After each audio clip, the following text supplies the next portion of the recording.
Bonjour et bienvenue dans cet exercice, je vais vous donner des indications pour le numéro 88, page 237.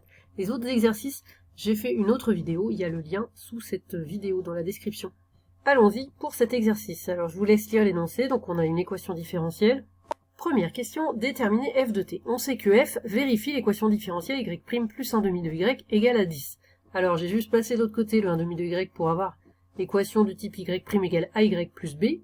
Donc ici, petit a c'est moins 1 demi, petit b c'est 10, donc d'après la propriété du cours, on sait que les solutions c'est ke puissance ax, donc là moins 1 demi, puis ici la variable c'est t, donc j'ai mis t, moins b sur a, donc moins 10 sur moins 1 demi.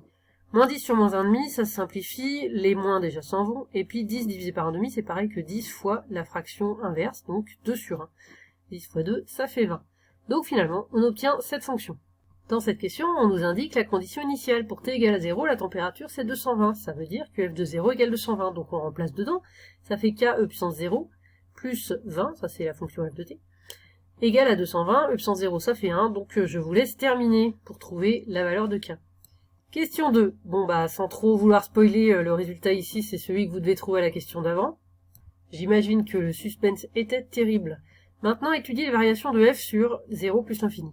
On calcule la dérivée de la fonction f, donc 200 fois, il faut e puissance u, la dérivée c'est u' puissance u, donc moins 1 demi, puisque la dérivée de moins t sur 2 c'est moins 1 demi, et donc e puissance u, et le 20 s'en va, puisque c'est une constante sans rien, 200 divisé par 2 ça fait 100, donc on obtient cette fonction. Le signe de cette fonction, c'est assez simple, puisque une exponentielle de n'importe quoi, c'est toujours strictement positif, le signe c'est le signe de moins 100, donc en fait c'est tout le temps le même signe sur 0 plus l'infini.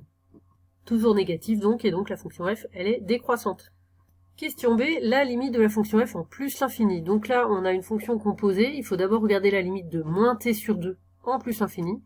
Bah, la limite de moins t sur 2, comme il y a un moins, ça fait moins l'infini. Et du coup, la limite de l'exponentielle, on regarde en moins l'infini, en cette valeur. La limite de l'exponentielle x en moins l'infini, c'est 0. Et donc, vous en déduisez la limite de la composée. Je vous laisse finir. Ensuite, cette limite, vous multipliez par 200, vous ajoutez 20, et bien je vous laisse trouver la valeur à la fin. Vous devez trouver une valeur qui est une valeur constante. Et c'est pour ça qu'on va en déduire l'existence d'une asymptote, puisque quand on a limite en plus l'infini qui est égale à une constante, et bien ça donne une asymptote horizontale d'équation y égale cette valeur. Par rapport au contexte de l'exercice, c'est cohérent aussi, parce qu'au bout d'un temps infini, l'objet va finir par prendre la température de la pièce. Dans la suite de l'exercice, il faut construire la courbe C, son asymptote.